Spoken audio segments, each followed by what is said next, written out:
फूल का तो इलाज आपने खुद ही अपनी जुबान से ही कर दिया और आने वाला वक्त इसको बताएगा। अरे मोदी साहब, भजनलाल जी, यार ये किसान है जो खेत के अंदर जो प्रकृति पैदा करती है, क्या वो फैक्ट्री से तैयार करके लेके आते हैं चना? किसानों ने मोदी सरकार की नाक गड़ाई थी तो मोदी जी को श्रद्धांजलि दे देते हैं, नकली खाद देते तो प्रदर्शन करते हैं। कांग्रेस सरकार आई थी तो एक आंशिक कर्ज माफी दी गई थी। किसान सबसे कम काम करते हैं, किसान बिल्कुल मेहनत नहीं करते, ये बात शायद किसी को भी पचेगी नहीं, और किसान इसको सुनकर कितना दुखी होता होगा ये शायद हम सोच भी नहीं सकते। लेकिन ऐसे बयान जब सत्ता के शीर्ष पर बैठे हुए लोग दें तो फिर अन्नदाता अपेक्षा किससे रखे? इस सरकार से बेरोजगार तो दुखी थे ही, पर किसान को भी कोई खुश नहीं है। आज सरकार की किसानों को लेकर मंशा पर बात करेंगे बड़े किसान नेता और केवीएसएस रायसिंह नगर के चेयरमैन राकेश ठोलिया जी से। ठोलिया जी, आपका बहुत बहुत स्वागत है। धन्यवाद। तो जैसा कि हाल ही में अभी भजनलाल शर्मा जी जो हमारे मुख्यमंत्री, उन्होंने कहा था कि किसान जो है साल में सिर्फ 20-25 दिन ही काम करता है, बाकी दिन काम ही नहीं करता, जिससे जो उसको फायदा होना चाहिए वो फायदा हो नहीं पा रहा है। तो ऐसे में मतलब जो मौसम की वजह से फसलों को नुकसान हो रहा है या किसी दूसरे कारण से फसलों को नुकसान हो रहा है, उसका भी कारण सरकार ने किसानों को ही बता दिया है। अब ऐसी बातों को सुनकर किसानों को और आपको गुस्सा नहीं आता सर? अब सर, अब क्या बताएं, आपने हमारी चुनी हुई सरकार और उसका मुखिया जी। और जो 70% जो हमारा राजस्थान जो जी। कृषि आधारित है और उसके बारे में इस तरह की वाहियात बातें बोले, दुख गुस्सा पता नहीं क्या क्या आता है। मैं तो खुद किसान का बेटा हूँ जी सर। और इस नाते मैं कह सकता हूँ कि इनका जो इस तरह से भजनलाल जी का जो बोलने का जो लहजा है ना, पता नहीं इस पर्ची में उन्होंने आगे पीछे कर देते हैं, क्या करते हैं, क्योंकि उनका पूरा सिस्टम ही हिला हुआ है। अभी आपने देखो, कभी तो मोदी जी को श्रद्धांजलि दे देते हैं, कभी वो अपने सुप्रीम कोर्ट के चीफ जस्टिस साहब को भारत सरकार का बता देते हैं। जी। और सबसे बड़ी दुख की बात होती है यार, ये किसान है, ये अन्नदाता है, इसको देखो सृष्टि में कितना बड़ा नाम दिया, अन्नदाता। बिल्कुल साहब। वो अन्नदाता का अपमान करता है ना, उसकी हया लगती है साहब। बिल्कुल साहब, बिल्कुल, बहुत ही आपने जो बात कही, और एक वाजिब सी बात है कि गुस्सा आना बनता ही है जब ऐसी बातें सरकार पे बैठे जो शीर्ष पे लोग बैठे हैं उनकी तरफ से अगर ऐसी बातें आए तो गुस्सा आना बनता है। और एक आप किसान नेता है, किसानों के साथ बहुत करीब से आपने काम किया है, तो कोई ऐसा किस्सा आप साझा करना चाहें जो हमारे दर्शक जो हैं यहाँ पर वो सुने, उनको उससे प्रेरणा मिले? किसान नेता क्या, मैं तो खुद किसान हूँ साहब। बिल्कुल। मैं तो 2009 में बैंक का चेयरमैन बना। वो बैंक भी भूमिका जो किसानों का बैंक होता है। अच्छा अच्छा। किसानों के बैंक का मैं चेयरमैन बना। उससे पहले मैं आपको एक बड़ी बात बताता हूँ। जी जी। ये 10th के एग्जाम होते हैं ना जी वो मार्च के अंदर, हमारे टाइम में 99 में मैंने 10th करा था जी। और वो मार्च के एग्जाम जल्दी हो जाते हैं, बाकी 11th 9th के लेट होते थे उस समय। जी जी जी। तो उस समय क्या होता था, खेत में काम पूरा पीक पे होता था, वो उसमें गेहूं और चना और सरसों कटाई का। तो मैंने तो साहब खुद, जैसे हमारे गांव में बोला है कि डर्मी थ्रेसर होता है ना, तो बांग अंदर पठलिया उठाना, मतलब छोटा बच्चा होता है और तो वो नहीं कर सकता, तो जी, वो जी। दाने निकलते हैं ना, चाहे वो सरसों चना, वो पूरे बटले उठा उठा के पूरी रात पूरे दिन मैंने खुद काम किया है। क्योंकि हम तो किसान ही है, अभी हमारा पुश्तैनी काम किसानी है। हम ऐसे थोड़ी कहते हैं हम तो नहीं कहते, काम है वो, हमारा कर्म है, हम करते हैं। तो मैंने तो खुद, एक और है हमारा तो बिरानी खेत होता था, लखा टिब्बा के अंदर हमारा जो गांव है ना, वहाँ बिरानी खेत होता था। उसके अंदर ट्रैक्टर वो अंदर नहीं जा पाता था क्योंकि वो धस जाता था। तो ट्रॉली, पक्की जो जगह होती थी वहां पर ट्रॉली रोकते थे। और फिर हमें वहां से वो बट्ठल या कुछ गट्टे में डाल के वो पूरे दिन काम करते थे, पूरे दिन लगे रहते थे। तो इसलिए मैं कह सकता हूँ, मेरे को उस बयान आने के बाद है ना, जो दर्द है ना, ये राजनीतिक दर्द नहीं कह सकता, ये अंदर से किसान के बेटे का दर्द बोल रहा है। भजनलाल जी, आपने किसानों के साथ जो किया है ना, ये आपने ठीक नहीं किया, उनकी भावनाओं से खेले हैं। आपको पता है, रात को हमारा गंगानगर जो क्षेत्र है ना जी, वो इरिगेटेड क्षेत्र है। रात को वहां पर पानी लगता है। एक तो पहले बीजेपी के नेता थे, तो उनको हमारे लोगों ने कहा कि जी साहब, पानी की वो ट्यूबवेल है, पानी की बारी है, वो दिन रात चेंज नहीं करते, क्या आप रात को लगाते ही क्यों?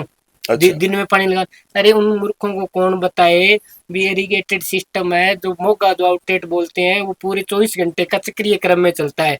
तो किसान को जब सर्दी होती है भयानक, जब लोग हीटर के अंदर बैठे रहते हैं, जो ये भजनलाल जी जो बात करें, ये हीटर एसी के अंदर बैठ के बात करने वाले हैं।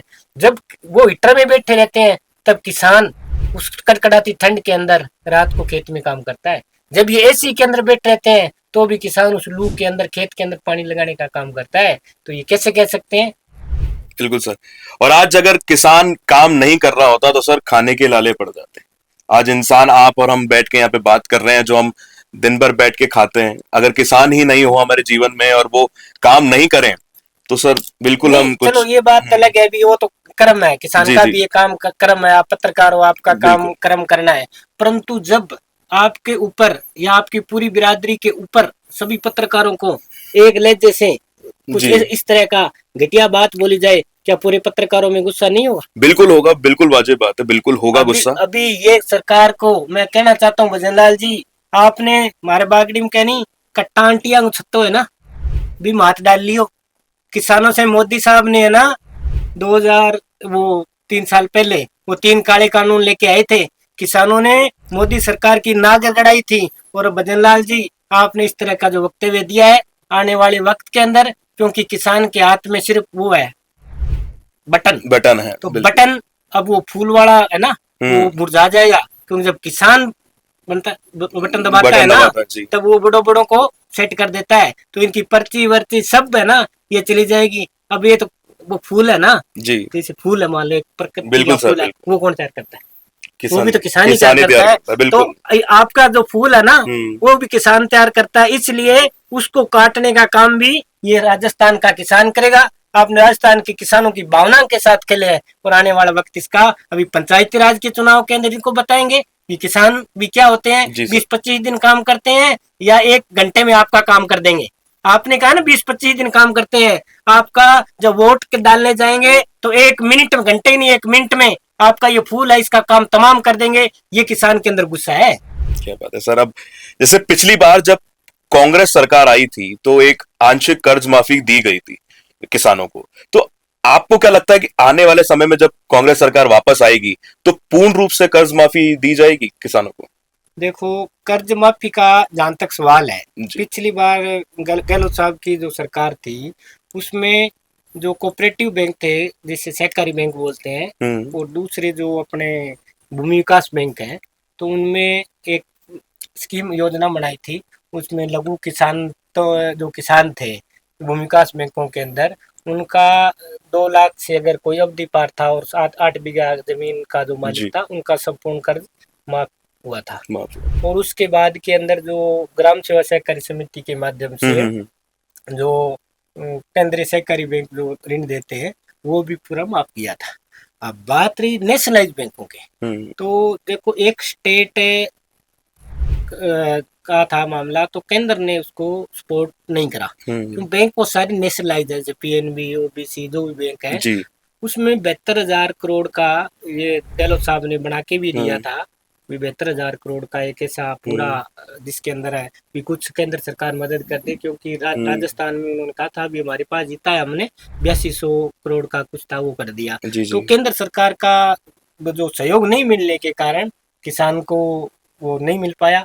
अब जिस तरह से केंद्र के अंदर विपक्ष मजबूत है और आने वाले वक्त के अंदर अगर केंद्र के अंदर भी कांग्रेस की सरकार आती है, राज्य के अंदर दोनों की जगह, तो ये तालमेल बिठा करके किसान का, आज भी कहता हूँ, आपके स्टूडियो में कह रहा हूँ, किसान के कर्ज सरकारों की गलत नीतियों के कारण हुआ है। किसान को उसकी फसल का वाजिब दाम नहीं मिलने के कारण और इनपुट जो है खाद बीज ये नकली और महंगे होने के कारण किसान आज कर्जाइती है। नहीं तो स्वाभिमानी कौम है, जब कर्ज पुर्ज को किसी के आगे हाथ नहीं फैलाती, परंतु ऐसी हालात बना दी सरकारों ने कॉर्पोरेट घरानों को मदद करने के लिए। तो इस हालात के अंदर किसान की कर्ज माफी बहुत जरूरी है। तो सर कई जो होते हैं, जैसे विपक्ष में कोई भी सपोर्ट करते हैं और जो पक्ष है उसको भी सपोर्ट करते हैं, तो जो अभी ये बयान जो सीएम साहब से आया है उसको देखते हुए आपका क्या है कि अब जो उनकी तरफ जो अट्रैक्शन था भाजपा सरकार की तरफ, वो अब कांग्रेस की तरफ वापस आ जाएगा? नहीं, आना नहीं आना, बात ये किसी की भावनाओं से खेलना। अभी गहलोत, सॉरी, अभी डोटासरा जी ने अगले दिन बोला डोटासरा जी हमारे कांग्रेस के जो पीसीसी चीफ है माननीय गोविंद सिंह डोटासरा जी, वो धरातल से जुड़े किसान परिवार से आते हैं। बिल्कुल तो उन्होंने अगले दिन इनके जमा मंदिर वो सारा मामला दिखाया। यार जिनके पास खेत ही नहीं है, जिसके मान लो मेरे को पत्रकारिता का कोई अनुभव नहीं है, तो मैं से कह सकता हूँ पत्रकार तो कुछ नहीं करते। तो जो खेत के अंदर काम नहीं करता तो क्या वो ऐसे इस तरह की वाहियात बातें कर सकता है? आपने मेरे से पूछा भी आप किसान नेता क्यों? मैं किसान परिवार से हूँ, मैं खुद किसानी करता हूँ, इसलिए मैंने आपको कहा भी, मैंने बताया भी इतने दिन मेहनत करके काम करना पड़ता है। और अगर मेरी बात में कोई सारे आपके दर्शक देख रहे हैं कहीं झूठ हो तो मेरे गांव में पूछ लेना भी, हमारी कहाँ जमीन है। 82 आरवी मेरा गांव है, बॉर्डर के ऊपर, लक्काकम ग्राम पंचायत, राजनगर तहसील, श्री गंगानगर जिला है। कोई भी जाके देख पूछ सकता है भी हमारे वहाँ पर खेती बाड़ी कौन करता है और कैसे होती है। तो ये तो देखो आपकी बात है भी। जी बिल्कुल सर। जो किसानों की आय को लेकर सर जो सत्ताधारियों ने बड़े बड़े वादे और दावे किए हैं, वो दावे जो धरातल पे कितना एक्टिव है सर अभी? देखो किसान की आय जब तक उसको एमएसपी है जी, वो उसकी लागत का 1.5 गुना, स्वामीनाथन आयोग की जो रिपोर्ट है उसके अंदर उसकी लागत का 1.5 गुना भाव अगर नहीं मिलेगा तो किसान इस दलदल से, कर्ज वाले इस चुंगल से, चुंगल से बाहर नहीं निकल पाएगा। एक तो देखो एमएसपी है ना, ये बहुत कम है। ये जो C2 का जो फार्मूला है जो स्वामीनाथन जी ने दिया उसके अनुसार ये नहीं है। उसके अनुसार लागत का 1.5 गुना दाम उसका निर्धारण होना चाहिए। चलो कोई ना, उसका एक बार ये कह रहे हैं जो अभी एमएसपी का निर्धारण हुआ है ना जी, उसके ऊपर भी एमएसपी के ऊपर खरीद प्रॉपर नहीं हो रही। मैं आपको बताता हूँ जी, मैं राजनगर क्रय विक्रय सहकारी समिति के का चेयरमैन। बिल्कुल सर। तो वहाँ हमारा ये जो एमएसपी पे खरीद का काम होता है, तो इस बार चलो सरसों का तो चलो ऊपर है, जो एमएसपी से एमएसपी सरसों की 6200 यार, वो 6300 6400 6500 बिक रही है। परंतु चने की जो एमएसपी है वो 5800 और कुछ है, और मार्केट में 5000 के लगभग है। तब हमने ये कहा किसानों से भी ज्यादा से ज्यादा अपने इसको एमएसपी पर, परंतु वही सरकार के लफड़े, कभी नेफेड वाले आ जाते हैं, कभी राजफेड वाले आ जाते हैं, कभी आपका दाना छोटा हो गया, कभी कहते हैं बड़ा हो गया, कभी कहते हैं काला हो गया, कभी कहते हैं पीला हो गया। अरे मोदी साहब, भजनलाल जी, यार ये किसान है जो खेत के अंदर जो प्रकृति पैदा करती है, क्या वो फैक्ट्री से तैयार करके लेके आते हैं चना, जो आप इस तरह के करके उनको रिजेक्शन करते हो? देखो मैं तो लड़ता हूँ साहब, बिल्कुल सर, मैं तो सरकार से लड़के मूंग भी तुलवाए थे 53,000 गट्टे मेरी, जहाँ मैं चेयरमैन हूँ, और चने भी अब मैं तुलवा रहा हूँ। पर रोजाना लड़ना पड़ता है, सुबह से उठ करके और शाम तक लड़ना पड़ता है, एक एक डेयरी के लिए लड़ना पड़ता है, एक एक किसान के लिए लड़ना पड़ता है। परंतु और जगह राजस्थान के अंदर ये जहाँ संघर्ष नहीं करते वहाँ नहीं खरीदते। ये बहुत सारी हमारे गंगानगर जिले में बहुत सारी मंडियां जिनमें इनकी खरीद नहीं की, उन्होंने मूंग की भी बहुत कम खरीद करी, और हमने तो चलो लड़ लड़ा के संघर्ष। और दूसरी ये भजनलाल जी कह रहे थे, अरे भजनलाल जी आप 20-25 दिन का कह रहे हो, हमें तो गंगानगर वालों को तो ये 2 महीने तो आपके धरने प्रदर्शन भी करने पड़ते हो, खेत का भी तो काम, जब पानी नहीं देते हम धरना लगाते हैं, हम प्रदर्शन करते हैं, आप नकली खाद देते हो तो प्रदर्शन करते हैं, जब आप एमएसपी खरीद नहीं करते हो प्रदर्शन करते हैं, तो वो हमारे खेत का काम ही है, हम घर का काम थोड़ी है जी। सही बात है, वो हमें मजबूर करते हैं, हम गंगानगर कलेक्टर के ऊपर धरना लगाने के लिए ये सरकारें मजबूर करती है, तो वो भी हमारे काम का हिस्सा हो गया ना, एक पार्ट हो गया। तो अभी इसी हालात के अंदर मैं कहता हूँ माननीय मुख्यमंत्री जी, आपके तक ये अगर मेरी बात किसी माध्यम से चैनल से जाए तो आपको ये सद्बुद्धि आए। एक तो पता नहीं आप क्या व्यवस्था है, आपके दिमाग के अंदर क्या वो है, तो आप कभी तो मोदी जी वाला मैंने कहा श्रद्धांजलि देते हैं, कभी उल्ट पुल्ट बयान देते हैं। कम से कम ये इस तरह का बयान मत दिया करो जिससे यहाँ से दर्द होता है। अब किसान का बेटों का यहाँ से दर्द होगा ना, तो मैंने आपको बताया ना, आपके फूल का तो इलाज आपने खुद ही अपनी जुबान से ही कर दिया, और आने वाला वक्त इसको बताएगा। जब तक हमारे पास राकेश टोलिया जी जैसे लोग मौजूद हैं जो ग्राउंड लेवल पर किसानों के बहुत करीब, और एक खुद किसान होकर और किसानों के बहुत करीब काम करते हैं, तब तक हमारे किसान भाइयों को कुछ भी नहीं हो सकता, और उनके लिए आने वाले कई सालों तक और जीवन भर ऐसे ही काम करते रहेंगे। राकेश जी, आपका हमारे पॉडकास्ट पे आने के बहुत बहुत धन्यवाद, और उम्मीद करते हैं कि जो आपकी बात है वो सरकार तक अच्छे से पहुंचे। बहुत बहुत धन्यवाद। रुकिए और जरा ध्यान से सुनिए, क्या आप हमारी इन खबरों से अपने व्यापार को भी बढ़ाना चाहते हैं? तो आप भी खबरों के दौरान इस तरह के एलिमेंट्स पर अपना विज्ञापन दे सकते हैं, या फिर ऐसे खबर के 1 मिनट बाद अपना पूरा विज्ञापन डलवाएं जो कि 8 लाख से ज्यादा सब्सक्राइबर्स और फॉलोअर्स वाले द फैक्ट इंडिया चैनल्स और पेजेस से राजस्थान के कोने कोने में पहुंचेगा और इससे आपका व्यापार, ब्रांड सब कुछ बढ़ेगा।